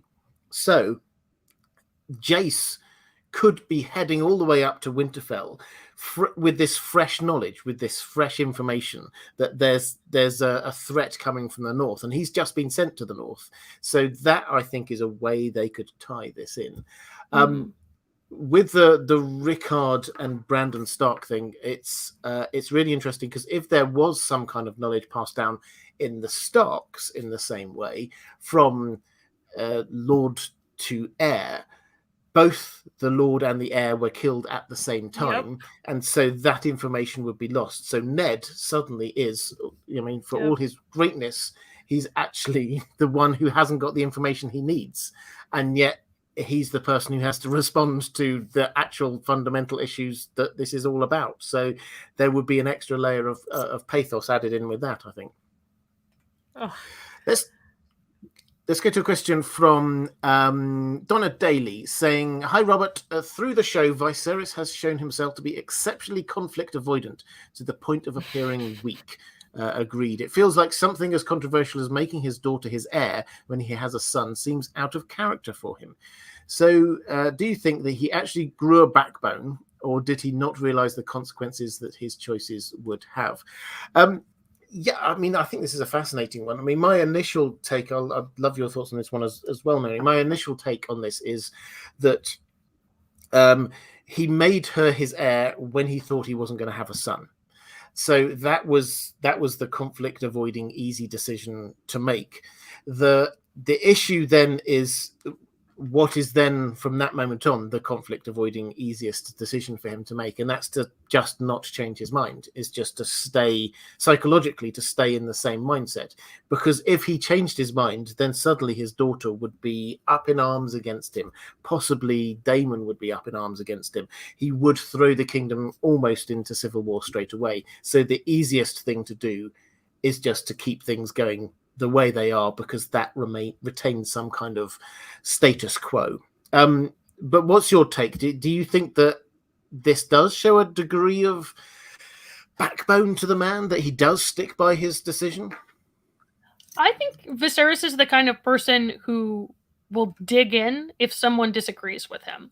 So we see this in part of the reason I loved episode 3 is I thought that the scenes with Viserys and one of the Lannisters, either Jason or the other one, they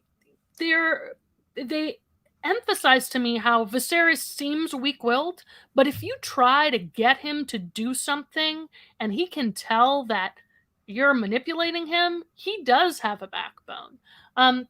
And I think that ends up being the problem with Otto, is he's not a very subtle manipulator. And Viserys will push back if he thinks he's being pushed around, because he does have his own sense of pride. And I think he's dug in to Rhaenyra. And I think we see that, have seen this throughout the rest of the season. He's made this decision, and now he's not going to change his mind, or at least it seems like he won't. No. I mean, that would be a big twist, I think, on the show to the books if he does actually change his mind, but not in a public way. That would be. I mean, I don't think they'll do that, but I mean, who knows? They could do that because, and obviously, the books are presented from what the Maesters know and what they wish to present. Whitney saying, "Hi Robert, I'm a returning patron. Welcome back. I should probably use this as a cue to thank my patrons. Patrons, thank you very much. I cannot do what I do without your support, so I hugely appreciate it. That's why I frame all of these live streams around questions from my patrons. If you do want to support this channel, the best way to do it is through the link down there to my Patreon page. But question from Whitney saying, with all the birth that's been portrayed this season, do you think we will finally get to see a twisted, monstrous Targaryen baby? I must admit that I'm morbidly curious. So for those who don't know the context of this, obviously Targaryens have... I mean, there are rumors of it, and it seems more than rumors that sometimes Targaryens have babies that are a little bit dragony. Let's put it that way. Certainly, Daenerys's when she loses her child in book 1, then I forgot. Miri Mazdur sort of says, it was a twisted, a scaled, horrible thing, and we hear the same kind of thing about children from other Targaryens as well. And there was a rumor in Fire and Blood that the child that Rhaenyra loses when she discovers that the coup has happened, because that is, this is what happens in the books. Don't know whether they're going to go down the same route, but given how many different birthing scenes that they have shown, I'd be surprised if they don't. That was rumored to be a bit dragony.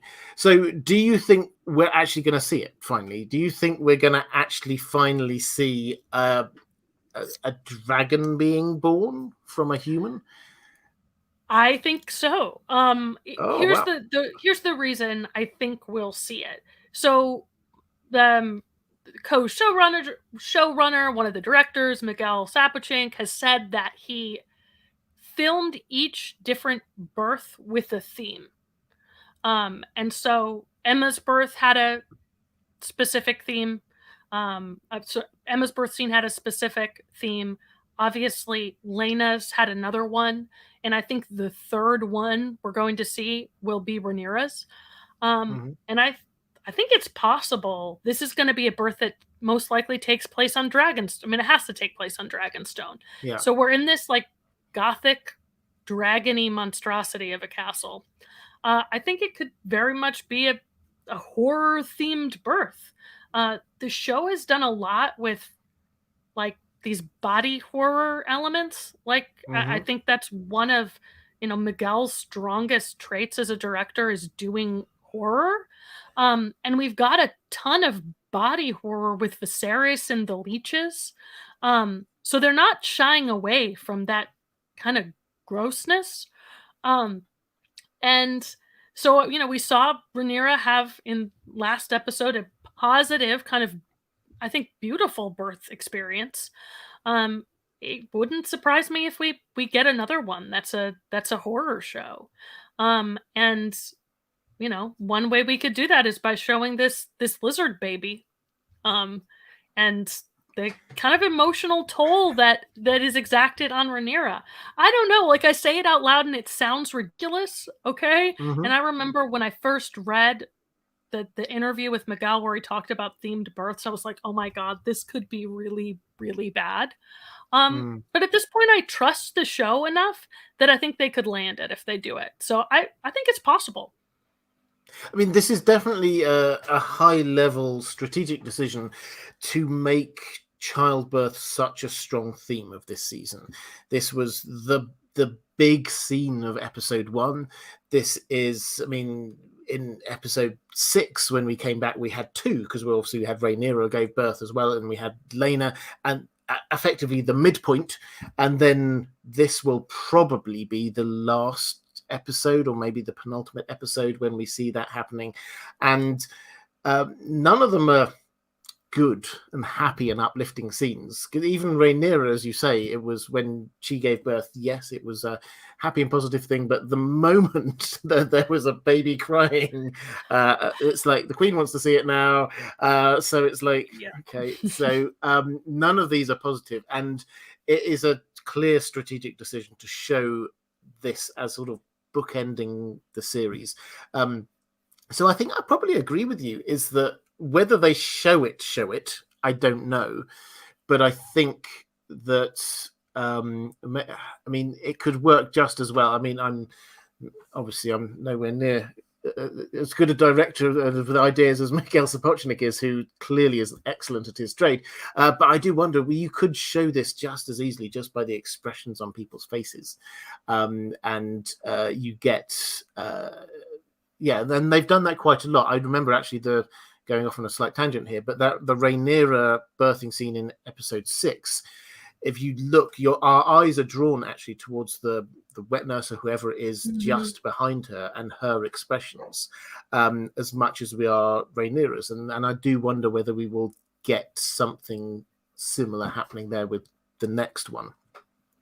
I think the thing I forgot to say, I do think that part of the reason for potentially showing a dragon baby is that it's a foreshadowing of the death of the dragons, is that you're going to get this kind of symbolic corruption of the Targaryen regime. And so this birth is in a lot of ways part of the start of the dance. So it kind of makes sense for there to be this extra dragony horror element to it. I agree that it's probably not necessary to show the dragon baby itself, but it could be done well. I'm curious.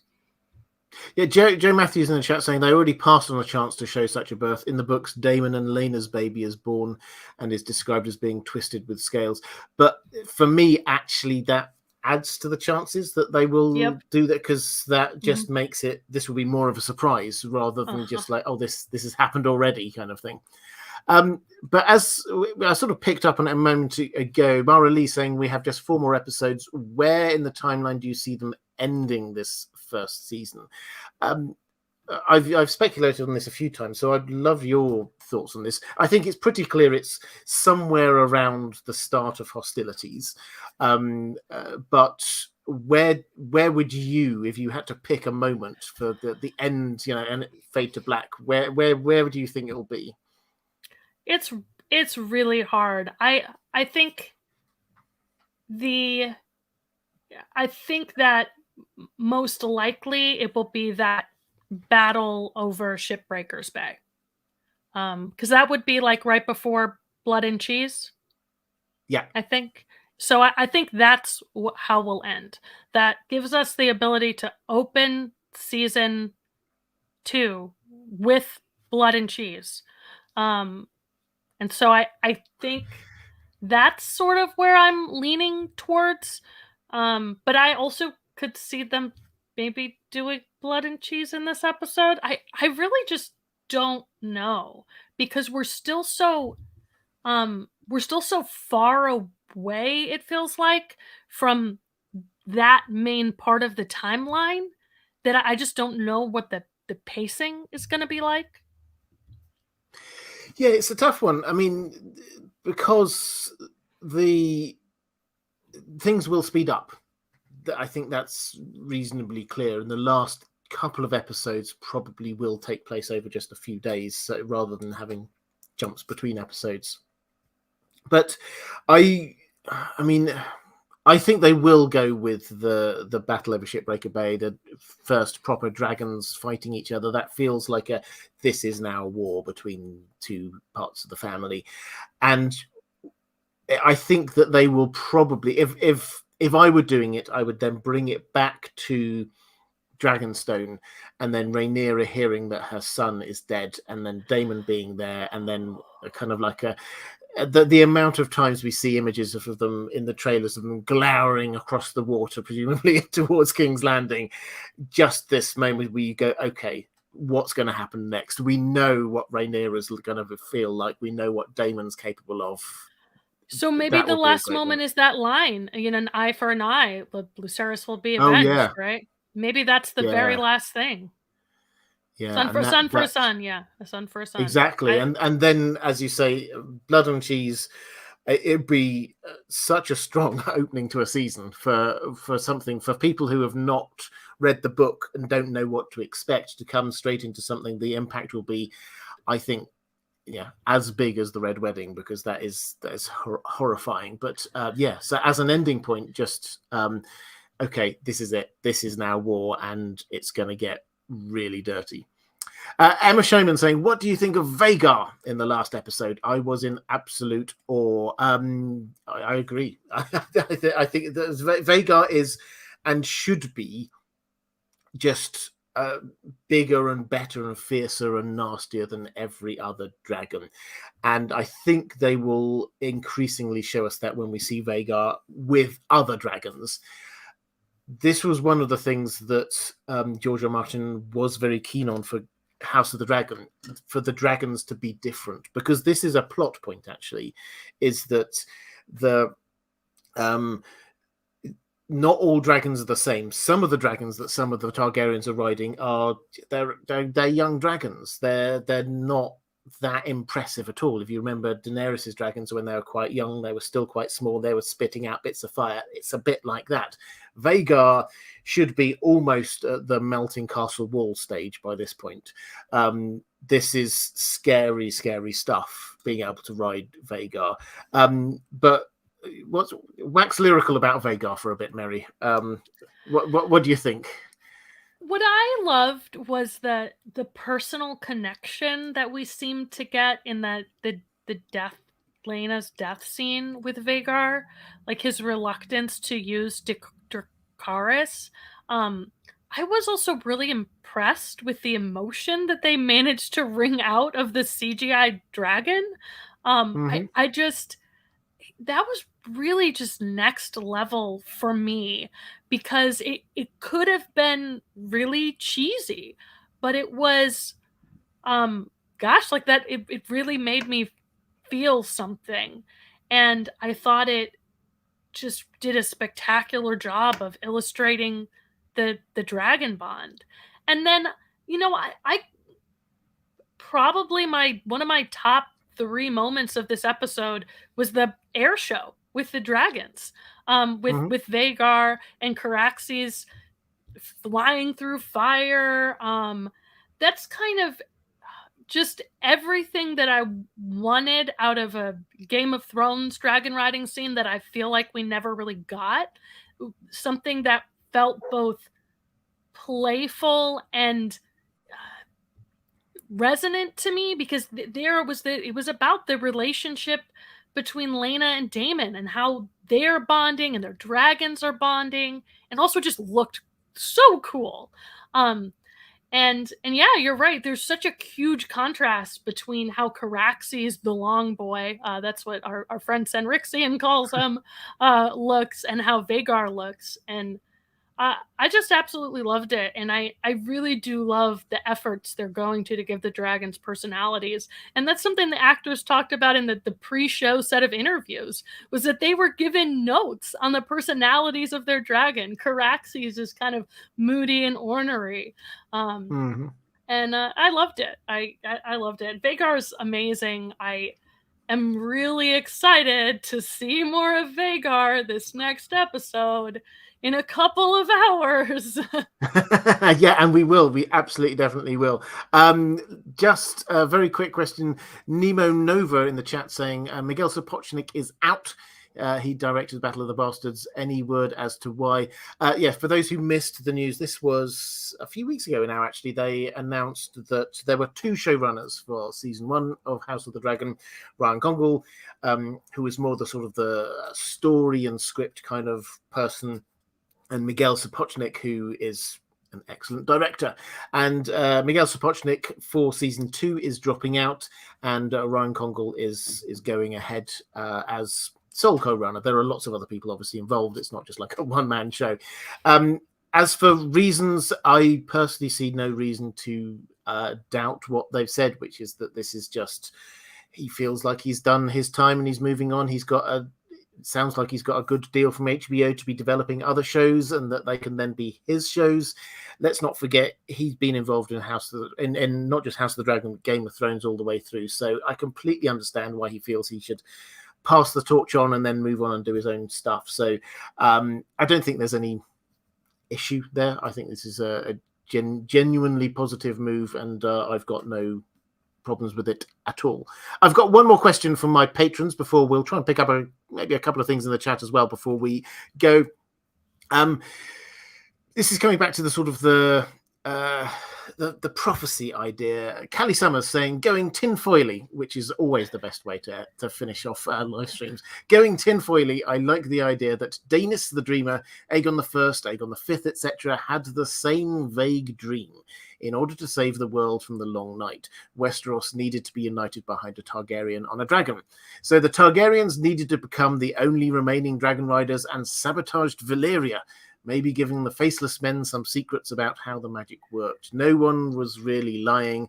They just didn't understand their visions. So I've done a video ages ago, still one of my favorite videos that I did ages ago on what I think caused the doom of Valyria.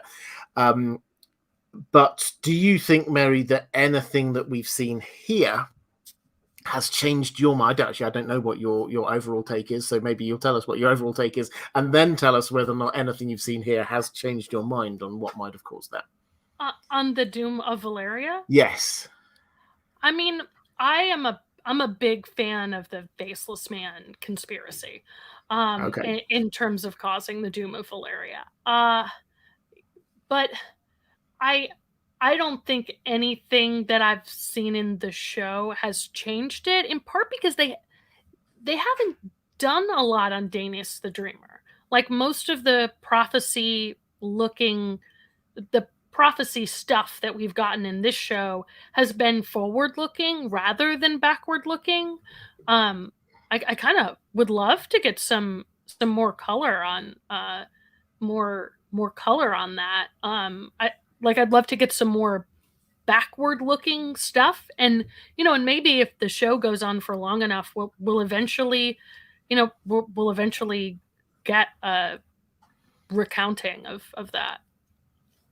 I mean, I think we might, if they moved to Aegon's invasion, I think that's probably the chance that we've got, because then we get Aegon with his vision, and we're that much closer to why did they leave Valyria in the first place. So that would be my take on when we might get it. As it stands, no, I'm still with my incredibly complex theory on how what caused it. But at a very high level, feel free to check out the video. At a very high level, the Faceless Men actually did it.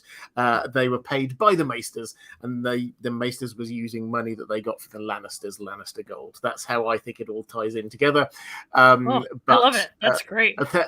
Well, yeah, and just to round it off, actually, as you seem to be lapping it up, and I can't stop talking about this theory, and the Lannisters paid the money to the Maesters in order to get their Valyrian steel sword, because no Valyrians were willing to make them a Valyrian steel sword. Who else knows how to do Valyrian steel stuff?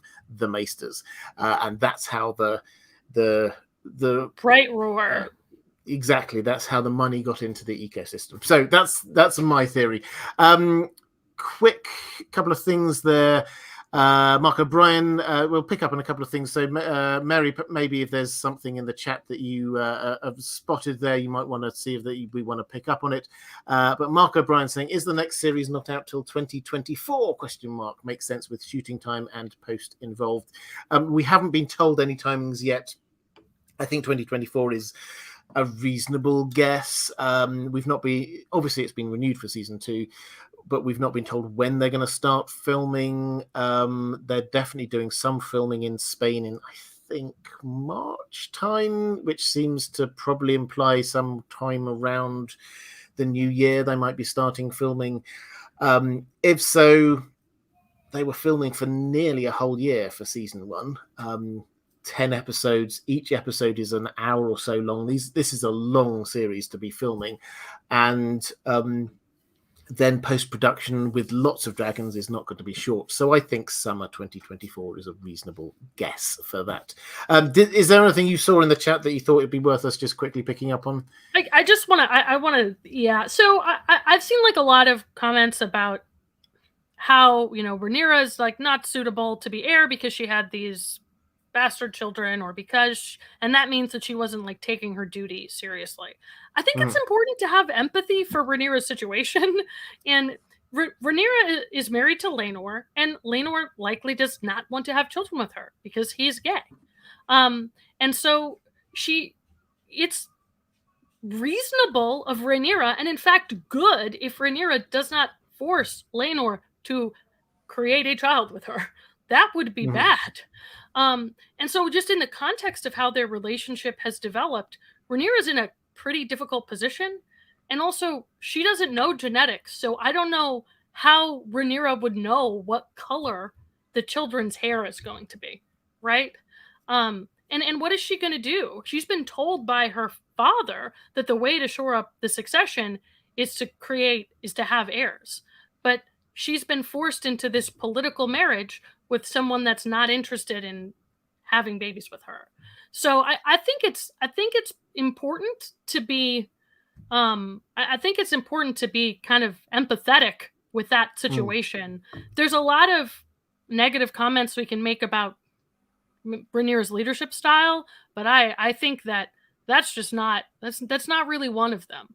And I do understand why Alicent perceives the children to be a slap in the face.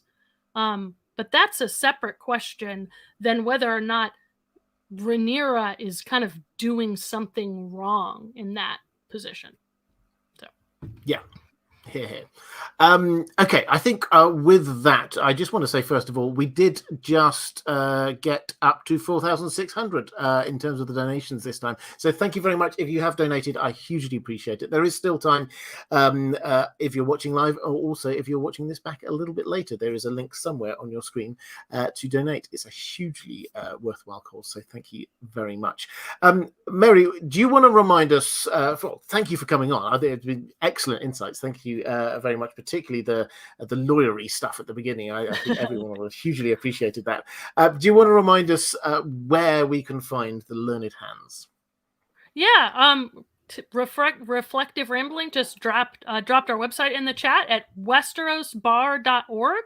You can sign up to donate to a legal charity and join our Slack. You can also find all of our episodes at westerosbar.org. So if you want to find out more about the Learned Hands podcast, which I'm again half the Learned Hands podcast, Clint is the other half.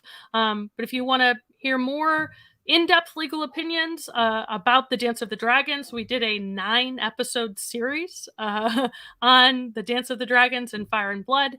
And you can check us out on westerosbar.org. If you want to follow me for lots of making fun of Kristen Cole recently, you can find me on Twitter at Maester Mary, and Mary spelled Merry, like The Hobbit, or Merry Christmas. And you can also find Learned Hands Pod at anywhere you listen to podcasts. And I would highly recommend it, by the way. It's, I mean, you have experienced the wonder of Mary, and Clint is equally wonderful.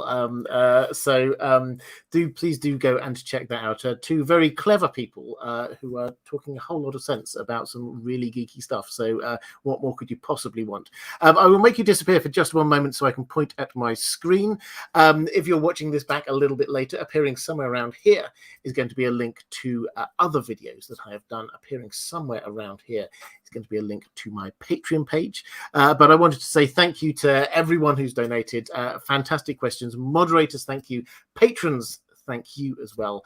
Mary, thank you so much. I will be back on Thursday with my Rings of Power pre-show live stream. But until then, take care, and I shall see you again soon.